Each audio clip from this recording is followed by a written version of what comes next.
policier lève la barre de fer et frappe l'homme. L'homme regarda l'autre homme froidement. Il sortit alors sa carte d'identité, mais non seulement le policier ne la regarda pas, il piégea aussi l'homme avec des menottes. Puis le policier sortit sa matraque et frappa l'homme, mais il l'esquiva à chaque fois. Ce n'est que lorsque la police sortit un pistolet que l'homme cessa de résister.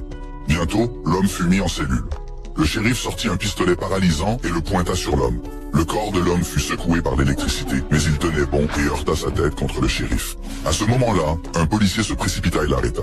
Il s'avéra que le chef vérifia la carte d'identité de l'homme, découvrit qu'il était un vétéran et ordonna immédiatement sa libération. Mais juste au moment où l'homme sortit du bureau, une fille entra.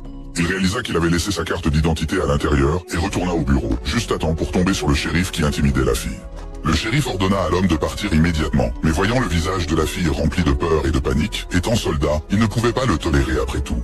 Alors que le shérif s'approchait lentement de lui, l'homme le frappa et l'assomma. Puis il attrapa un cendrier comme arme, débrancha la ligne téléphonique et fit sortir la fille du bureau. Un policier était sur le point d'entrer dans le bureau du shérif. Avant qu'il ne puisse réagir, l'homme sortit d'un cendrier et l'assomma aussi. Puis il enroula la ligne téléphonique autour de sa main et descendit le couloir.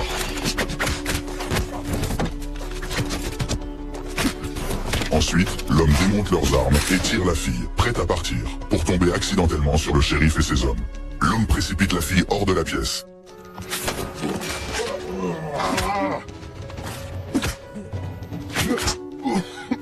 Il assomme les trois hommes et retire les balles de son pistolet avant de sortir. Mais un autre policier sortit de la maison et sortit sa matraque en voyant la scène. L'homme se précipita pour protéger la fille derrière lui. Le policier chargea droit devant. Ainsi, tous les flics du commissariat furent renversés. Les deux s'échappèrent par les escaliers et rencontrèrent à nouveau le commissaire adjoint. Les flics dans les escaliers se précipitèrent immédiatement pour aider, seulement pour être battus encore plus durement. L'homme les renversa un par un et s'échappa du commissariat avec la fille. La police à l'extérieur n'avait aucune idée de ce qui se passait à l'intérieur. L'homme leur demanda une cigarette, après quoi il prit la fille et partit gracieusement.